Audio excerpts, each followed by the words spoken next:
C'est une prophétie dont le temps est déjà fixé. Elle marche vers son terme, elle ne mentira pas. Si elle tarde, attends-la, car elle s'accomplira. Elle s'accomplira certainement.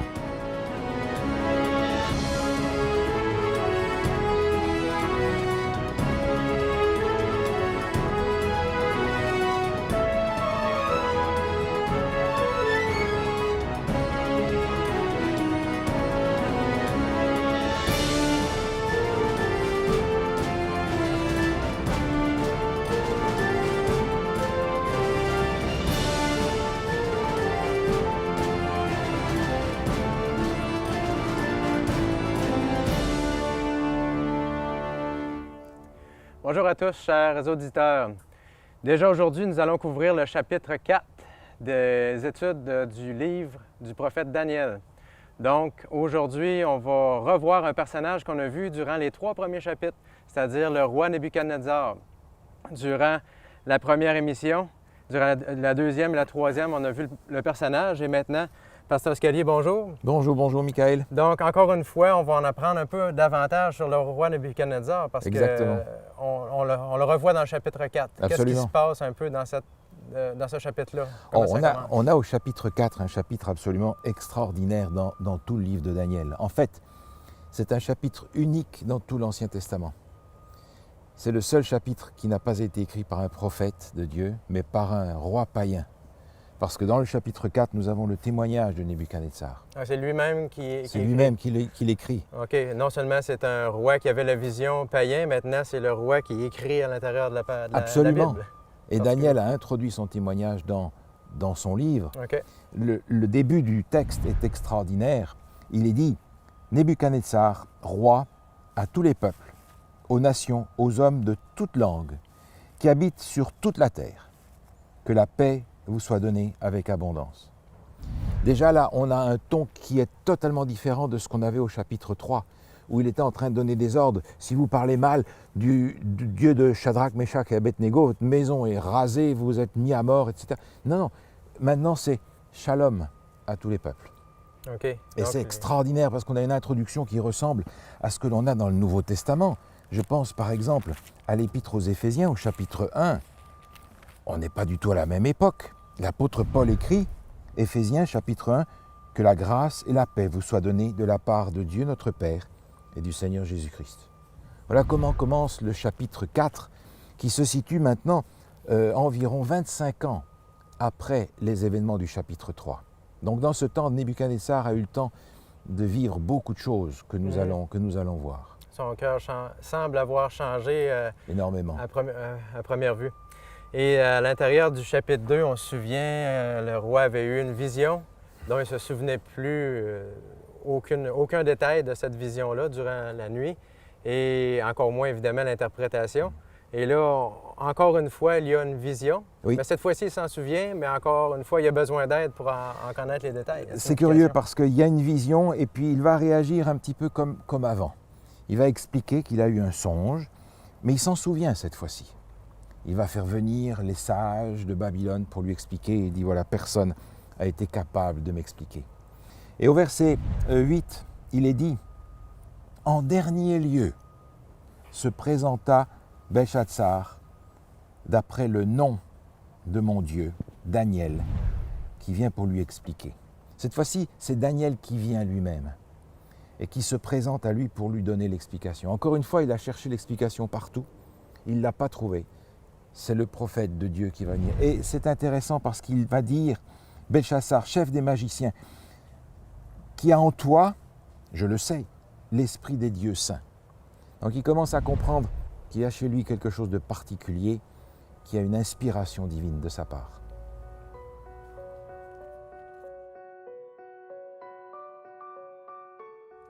OK, donc quel est le songe que le roi Nebuchadnezzar a eu cette fois-ci? Alors cette fois-ci, il s'en souvient, il va le décrire lui-même. Il va dire, voilà, j'ai vu un grand arbre énorme qui abritait les oiseaux, qui nourrissait les animaux, qui s'étendait très largement.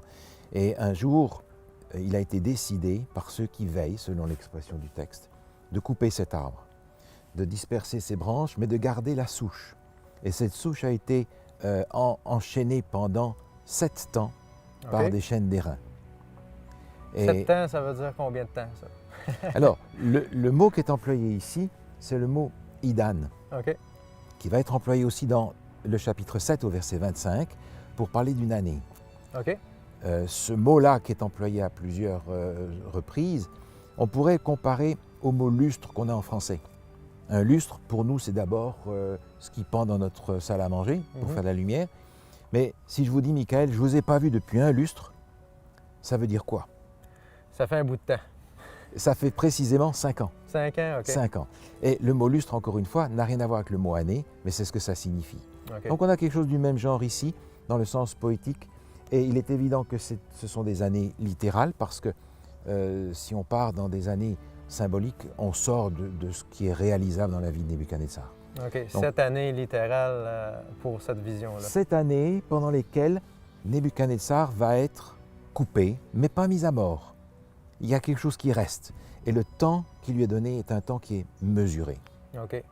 Et qu'est-ce que ce songe-là, justement, signifie si on va chercher les détails? Alors Daniel a été appelé parce qu'il a en lui l'esprit des dieux saints, et il va être étonné d'entendre ce songe parce qu'il va comprendre ce que ça veut dire, et il va commencer à en donner l'explication au roi. Et comme au chapitre 2, il avait dit « Tu es la tête d'or », cette fois-ci, au verset 22, il dit « C'est toi, ô roi, qui es devenu grand et fort, dont la grandeur s'est accrue et s'est élevée jusqu'aux cieux, et dont la domination s'étend jusqu'aux extrémités de la terre. » Donc, la prophétie est claire. L'arbre, c'est le roi Nebuchadnezzar. Il ne faut C'est pas ça. chercher partout dans la Bible pour voir L'arbre, c'est qu'est-ce toi. que l'arbre pourrait signifier, c'est ça? On a d'autres textes, par exemple dans Ézéchiel au chapitre 15, où l'arbre est utilisé pour parler des hommes, et l'image est simple. L'arbre, c'est l'homme, la forêt, c'est le peuple de Dieu. Et dans ce sens-là, on a la même image ici, Nebuchadnezzar et cet arbre-là qui va être coupé. Et Daniel lui dit, voilà, tu vas être retiré du monde des hommes et tu vas être parmi les bêtes pendant 7 ans. 7 ans vont passer sur toi, un temps mesuré, un temps qui ne va pas dépasser les limites. Dieu a fixé un temps pour le mettre à l'épreuve. Donc, évidemment, Dieu ne parle jamais pour rien. S'il a donné cette vision-là, encore une fois, au roi, il y avait une raison. Quel était l'objectif de Dieu en donnant cette vision-là? Alors, cet objectif est donné 2 fois. Nebuchadnezzar l'entend lui-même dans la vision qu'il a reçue, et Daniel va le lui donner de nouveau, en lui disant au verset 25, « 7 ans passeront sur toi jusqu'à ce que tu saches que le Très-Haut domine sur le règne des hommes et qu'il le donne à qui il lui plaît. » Donc il y a un appel à enfin recevoir la leçon du chapitre 2. C'est-à-dire, tu as beau être grand, il y a quelqu'un au-dessus de toi, et c'est à lui que tu dois te soumettre. Daniel va même un peu plus loin. Il va lui faire un petit sermon pour l'inviter à mettre les choses en ordre. OK. Un peu plus loin, il lui dit, c'est pourquoi, ô roi, puisse mon conseil te plaire. Mets un terme à tes péchés en pratiquant la justice et à tes iniquités, en usant de compassion vers les malheureux, et ton bonheur pourra se prolonger. Daniel lui dit, il y a une chose que tu peux faire pour éviter ça. C'est mettre un terme à tes péchés, et il l'invite à être bon envers les malheureux. Cette dimension d'une piété pratique, finalement. Il ne s'agit pas simplement de se soumettre à Dieu, mais il s'agit d'avoir dans sa vie pratique les répercussions de ça. Déjà avant l'exil, Dieu avait posé cette même question et avait invité le peuple hébreu à avoir une vie conséquente. Dans le livre du prophète Michée, au chapitre 6 et au verset 8, il est dit « On t'a fait connaître, ô homme, ce qui est bien, et ce que l'Éternel demande de toi, c'est que tu pratiques la justice, que tu aimes la miséricorde et que tu marches humblement avec ton Dieu. » Il y a donc une conséquence pratique dans la vie à s'approcher de Dieu, à recevoir Dieu comme notre Sauveur et comme notre Maître. En réalité, Jésus ne demandait rien d'autre de son peuple dans son temps. Dans l'Évangile selon Matthieu, au chapitre 22, on retrouve la même invitation de la part de Jésus lui-même. On lui avait demandé quel est le plus grand commandement. Et Jésus répond en disant « Tu aimeras le Seigneur ton Dieu de tout ton cœur, de toute ton âme, de toute ta pensée. C'est le premier et plus grand commandement. Et voici le second qui lui est semblable. Tu aimeras ton prochain comme toi-même. De ces 2 commandements dépendent toute la loi et les prophètes. Nous avons beau être un roi, avoir le pouvoir, l'argent et tout, mais on doit quand même rendre des comptes à Dieu. Rendre des comptes de la vie pratique. Mhm. Et Daniel lui dit, si tu mets ça en place, alors ce qui t'est annoncé peut être évité. Ton bonheur pourra se prolonger. Alors, c'était en quelque sorte une prophétie conditionnelle. Si le roi continuait dans sa voie, il y avoir un changement drastique dans sa vie. Sinon, Dieu aurait accepté son changement de cœur pour ne pas que cette prophétie-là arrive. Alors finalement, qu'est-ce qui est arrivé? Nebuchadnezzar n'a pas suivi le conseil. Non. Le temps a passé, il a oublié ça et la prophétie s'est réalisée. Okay. Le texte nous dit, au bout de 12 mois, Nebuchadnezzar se promenait dans le palais royal à Babylone. Le roi prit la parole et dit, « N'est-ce pas ici Babylone la grande que j'ai bâtie comme résidence royale par la puissance de ma force et pour la gloire de ma magnificence ?» Donc on entend beaucoup d'orgueil dans ce commentaire-là. Énormément, énormément. Et 12 mois après, 1 an après, il avait oublié cette affaire-là. Il était redevenu naturel, si on peut dire, le naturel est revenu. Et c'est à ce moment-là que Dieu est intervenu. Il nous a dit, la parole était encore dans la bouche du roi, qu'une voix descendit du ciel et dit, apprends, roi Nebuchadnezzar, qu'on va t'enlever le royaume. Donc Dieu lui parle cette fois-ci directement. Et c'est l'application de cette vision qu'il a eue précédemment.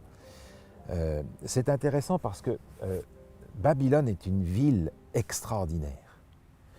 Il en a fait véritablement une des merveilles du monde. C'est une ville qui s'étendait sur 5 km². Il y avait une 50aine de temples. Il y avait les jardins suspendus qu'il avait faits pour sa femme qui était d'origine mède. Okay. C'était une beauté inimaginable. Et effectivement, l'histoire a conservé pratiquement mot pour mot ce que Nebuchadnezzar dit ici, qui se trouve dans le texte biblique. Et j'aimerais vous lire justement ce texte qui se trouve au musée de Berlin, sur une tablette en cunéiforme, où les paroles de Nebuchadnezzar ont été conservées. Okay. Et sur cette tablette, il est écrit ceci.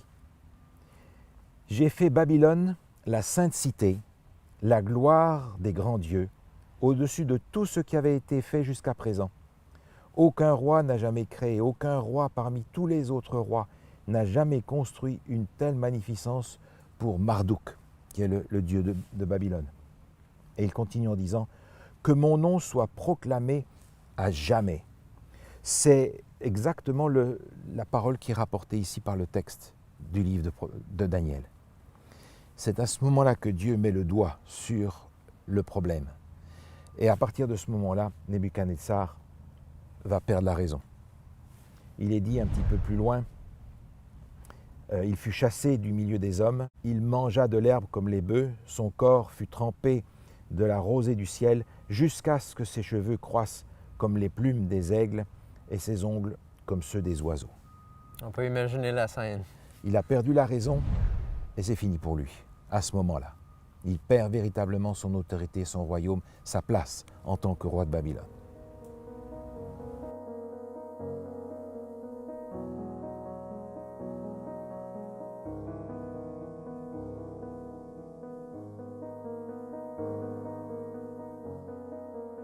Maintenant, si on regarde un peu plus en détail, qu'est-ce qui est arrivé exactement à Nebuchadnezzar? C'est une maladie? C'est quoi?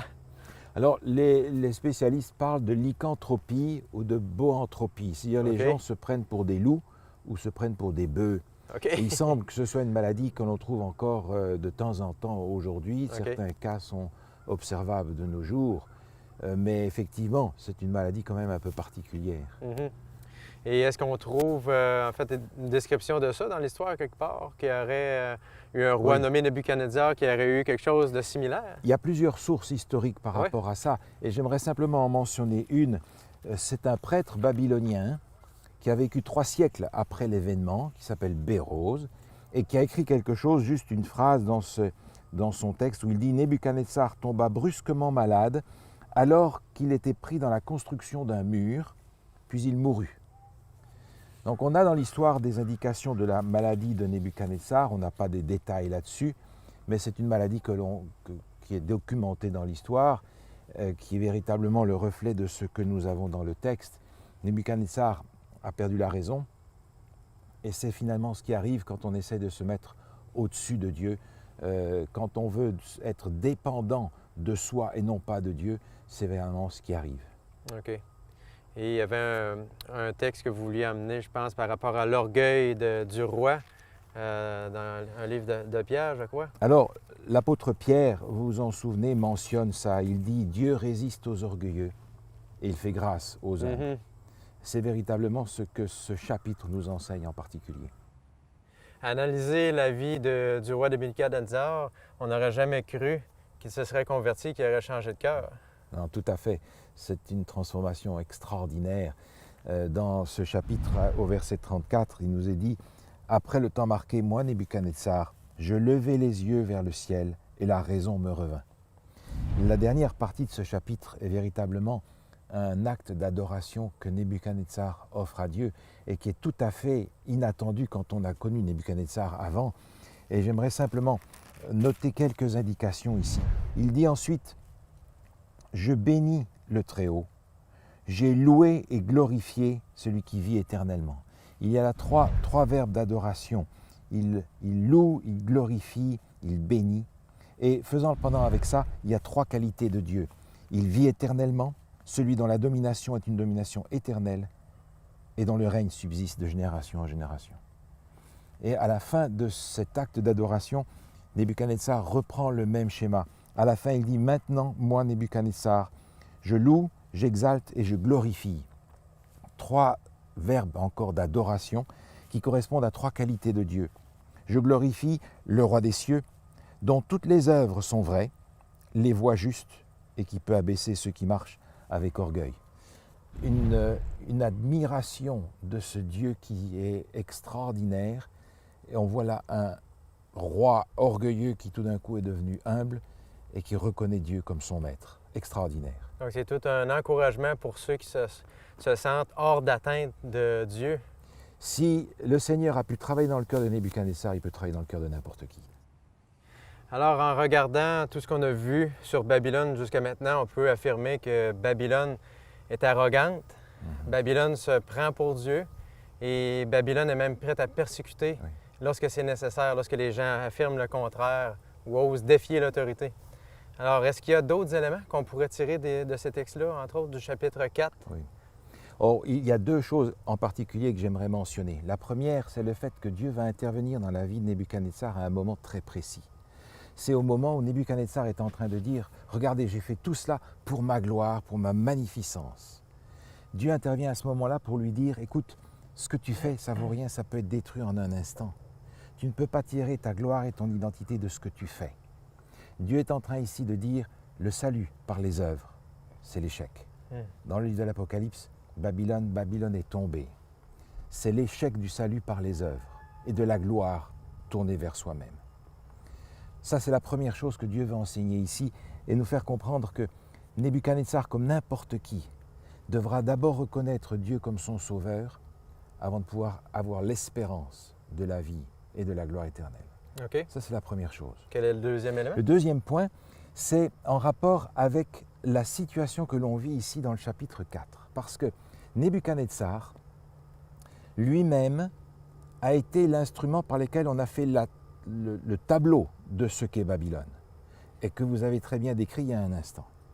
Mais maintenant, Nebuchadnezzar ne correspond plus à ça parce qu'il a passé par l'expérience de la conversion, de la repentance et de la conversion. Autrement dit, Nebuchadnezzar, roi de Babylone, n'est plus babylonien dans ce sens-là. Il est devenu comme Daniel, qui n'est pas babylonien. Ce qui veut dire que dans ce texte-là, comme dans les textes qui vont suivre, Dieu n'est pas en train de condamner des individus, il est en train de condamner des systèmes, des modes de pensée, des institutions auxquelles on peut souscrire ou non. Et les individus qui sont là ont le choix d'appartenir à ces institutions ou pas, de souscrire à ce mode de pensée ou non. Et cet appel est adressé déjà depuis longtemps dans les Écritures. Dans le livre du prophète Ésaïe, par exemple, au chapitre 48, en rapport avec l'annonce de la libération d'Israël, qui devait venir plus tard, il est dit « Sortez de Babylone, Fuyez du milieu des Chaldéens. Avec une voix d'allégresse, annoncez-le, publiez-le, faites-le savoir jusqu'aux extrémités de la terre. L'Éternel a racheté son serviteur Jacob. Et dans le livre du prophète Jérémie, le même appel retentit, où il est dit « Fuyez de Babylone et que chacun sauve sa vie, de peur que vous ne périssiez dans sa ruine. » Ça, c'est en rapport avec la Babylone historique et l'Israël historique au moment de l'exil. OK. Mais on va retrouver la même chose dans le livre de l'Apocalypse. Au chapitre 18, le même appel va retentir. Et dans l'Apocalypse, bien entendu, on se passe ici dans un contexte de la fin des temps. Au chapitre 18 de l'Apocalypse, ce même appel retentit. Après avoir dit « Elle est tombée, Babylone la grande », le texte continue au verset 4. « Et j'entendis du ciel une autre voix qui disait « Sortez du milieu d'elle, mon peuple, afin que vous ne participiez point à ses péchés et que vous n'ayez point part à ses fléaux. » L'appel à sortir de Babylone, c'est un appel qui retentit encore aujourd'hui pour qu'on abandonne cette mentalité du salut par les œuvres, qu'on abandonne cette mentalité de tirer la gloire à soi et qu'on accepte de se tourner vers Dieu et de le recevoir comme notre Sauveur. Le témoignage de Nebuchadnezzar est encore aujourd'hui un appel à vivre l'expérience que lui-même a vécue, un appel à abandonner cette mentalité qu'il a saisie pendant si longtemps. Et le témoignage qu'il nous apporte est un témoignage qui montre que nous pouvons aussi, aujourd'hui, en acceptant Jésus comme notre Sauveur, comme notre Seigneur, nous pouvons aussi recevoir cette paix que Nebuchadnezzar propose et qu'il propose de la part du Seigneur en abondance.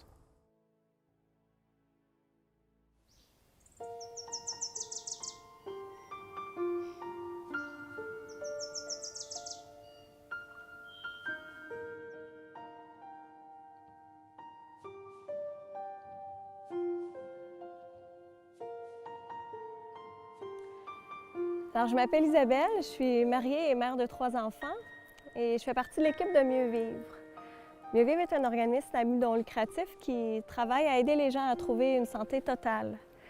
Et particulièrement, en ce moment, on travaille sur un projet qui me tient à cœur, celui d'aider les gens à améliorer en fait leur santé mentale. Moi, j'ai eu des expériences dans le passé qui m'ont touchée beaucoup.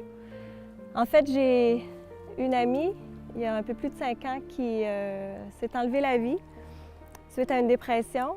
Et j'ai aussi ma mère, quelques mois plus tard, qui s'est elle aussi enlevée la vie. Alors, ces événements m'ont évidemment beaucoup bouleversée. Ils m'ont aussi amenée à chercher des réponses, des solutions aussi, à comprendre en fait ce qu'est la dépression, ce qu'est la santé mentale.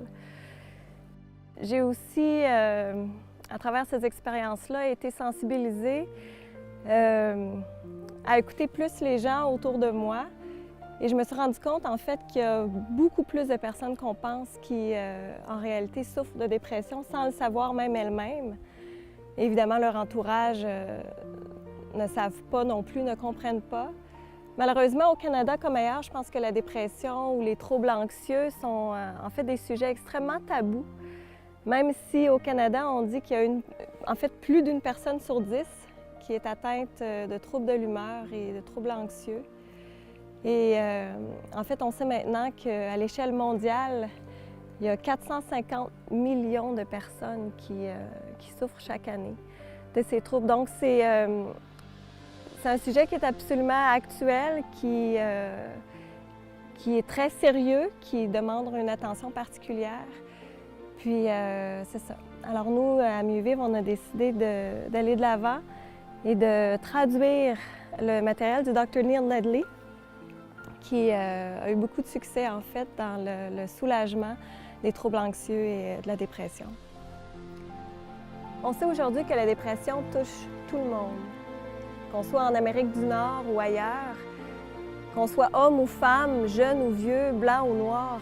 En fait, la dépression peut atteindre tout le monde. La vie, malheureusement, est de plus en plus vite. On est tous pris dans un tourbillon et c'est de plus en plus difficile pour nous d'être à l'écoute de ce qui se passe dans notre esprit, dans notre cœur, dans nos relations. C'est de plus en plus difficile aussi pour nous d'être à l'écoute des gens autour de nous, des gens au travail, des gens à l'école, des gens de notre famille même. Alors, le livre « Surmonter l'anxiété et la dépression » vient justement nous donner un outil pour essayer de comprendre ce qui se passe, pour essayer de nous aider à prévenir justement la dépression et nous donner des outils utiles pour la vaincre, la surmonter. Le livre « Depression the Way Out » que nous avons traduit sous le titre « Surmonter l'anxiété et la dépression » a été écrit par le Dr. Neil Nedley. En fait, c'est un médecin interniste aux États-Unis qui a écrit ce livre qui est en fait divisé en 10 chapitres. Et à travers ce livre, il nous parle justement de quelle est la dépression, quelles en sont les causes. Et ce qui le rend particulier, c'est qu'il divise en fait toutes les causes de la dépression en 10 catégories. Il les appelle les facteurs de prédisposition de la dépression. Il parle entre autres du développement, de la génétique, du rythme circadien, de l'alimentation, du sommeil, de l'exercice, du lobe frontal. Et j'en passe. Et en fait, il nous dit que si on est une personne qui en fait a 4 de ces 10 facteurs de prédisposition, on souffre en fait de dépression ou on peut en souffrir. Et on peut aussi être capable à ce moment-là de discerner aussi s'il y a des gens autour de nous qui pourraient être à risque de souffrir de dépression ou qui en souffrent présentement. En fait, ce livre est là pour vous apporter de l'espoir, pour que vous puissiez voir et comprendre que la dépression est réversible. Si j'avais su il y a plusieurs années, si j'avais eu ce matériel, peut-être que mon ami, peut-être que ma mère serait encore là aujourd'hui. Donc, je veux vous offrir la possibilité de comprendre la dépression. Si vous en souffrez, je vais vous donner l'espoir que justement, vous n'avez pas à vous sentir déprimé, triste, dépassé par les événements pour toujours. Il y a des solutions concrètes que vous pouvez faire dans votre quotidien. Il y a des choix que vous pouvez faire pour vous aider à vous sortir de la dépression, de l'anxiété. Si vous connaissez même des gens autour de vous que vous avez la difficulté à comprendre, si vous avez des gens que vous aimez, que vous voyez souffrir, mais que vous n'avez pas les outils que vous avez besoin pour les aider, ce livre est conçu pour vous. Alors, je vous invite à le commander au www.mieuxvivre.org. Vous pouvez aussi commander par téléphone en composant le 418 313 9952. C'est dans le 418 le 313 9952. Prendre soin de sa santé mentale, c'est une autre bonne façon de mieux vivre.